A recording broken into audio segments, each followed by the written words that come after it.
तो रोहतक के रिटोली गांव में फायरिंग के मामले में खबर अभी तक के पास एक्सक्लूसिव तस्वीरें सामने आई। इसमें वो कार भी है जिस पर कल फायरिंग की गई थी। अभी हमने आपको तस्वीरें दिखाई भी थी। एक बार फिर से आपको तस्वीरें दिखाते हैं जिस कार पर फायरिंग की गई थी। तकरीबन 40 राउंड फायर किए गए थे। बड़ी खबर आपको रोहतक से दे रहे हैं। खबरें अभी तक के पास ये एक्सक्लूसिव तस्वीरें हैं। देखिए, ये वो गाड़ी है जिस पर फायरिंग की गई थी। तकरीबन 40 राउंड फायर किए गए थे और दीपांशु नाम के एक बदमाश की इस गैंग वॉर में मौत हो गई। 2 बदमाश घायल हुए। ये तस्वीरें एक्सक्लूसिवली खबरें अभी तक के पास मौजूद हैं। सबसे पहले खबरें अभी तक के जरिए आप ये तस्वीरें देख रहे हैं। ये वो कार है जिस पर फायरिंग की गई थी। फॉर्च्यूनर गाड़ी है जिस पर कल निशाना साधा गया था और फायरिंग की गई।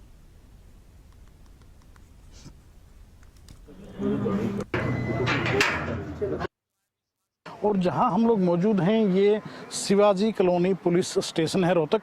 इसी की हद में ये रिटोली कबूलपुर गांव आता है जहां पर ये फायरिंग इंसिडेंट हुआ।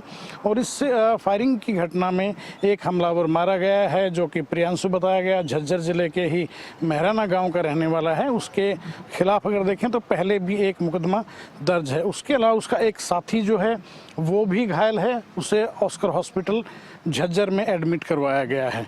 दूसरी तरफ अगर देखें तो जो भाऊ से अपोजिट जो गैंग है, जो उसे बाबा गैंग भी बोलते हैं, अंकित बाबा, और दूसरा सन्नी रिटोलिया गैंग भी इसे कहा जाता है। उनके ऊपर ये हमला था क्योंकि जहां पर ये हमला हुआ वो ये सन्नी रिटोलिया का शराब का ठेका था जहां पर हमला किया गया। और हमलावरों के निशाने पर सन्नी रिटोलिया था और उसके साथी थे। 5 माना जा रहा है कि आरोपी थे। जो शूटर जो आए थे वो भाऊ रिटोलिया गिरोह के थे। भाऊ के बारे में बता दें, फिलहाल काफ़ी समय से वो विदेश में रहकर ऑपरेट कर रहा है अपने गैंग को।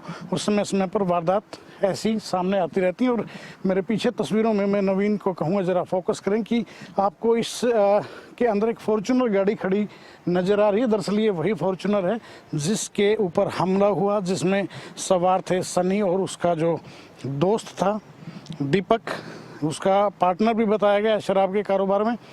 ये गाड़ी में मौजूद थे और इनके ऊपर करीब करीब 20 राउंड के आसपास तो अकेले इस फॉर्च्यूनर गाड़ी के ऊपर फायर किया गया है। टोटल जो मौके पर कल हम देर शाम हम भी पहुंचे थे, वहां से मैं देखा कि 57 यानी कि 57 गोलियों के खोल पुलिस ने वहां से बरामद किए थे। और बाकायदा जांच के लिए forensic expert, FSL expert doctor Saroj Dahiya की टीम को भी वहां पर बुलाया गया था। और बाद में पता ये चला कि इसमें जो हमलावर थे, हमलावरों को भी गोलियां लगी हैं। और एक हमलावर जो कि झज्जर जिले का रहने वाला था, उसकी डेथ हुई है। आज पोस्टमार्टम करवाया गया है। उसके बाद शाम तक अंतिम संस्कार की खबर भी आ जाएगी। पुलिस सुरक्षा के बीच उसका अंतिम संस्कार किया जाएगा। जबकि दूसरा जो आसोदा का रहने वाला है रोहित जो है इंजर्ड है, गोली लगी है। उसे भी शायद काउंटर अटैक में गोली लगी है क्योंकि जब हमला किया गया तो दूसरी तरफ से भी जवाबी कार्रवाई की गई है और उसमें घायल हुआ है। उसका भी उपचार झज्जर के ही एक प्राइवेट हॉस्पिटल है, ऑस्कर हॉस्पिटल, वहाँ पर चल रहा है। रात को ऑपरेट किया गया है उसे।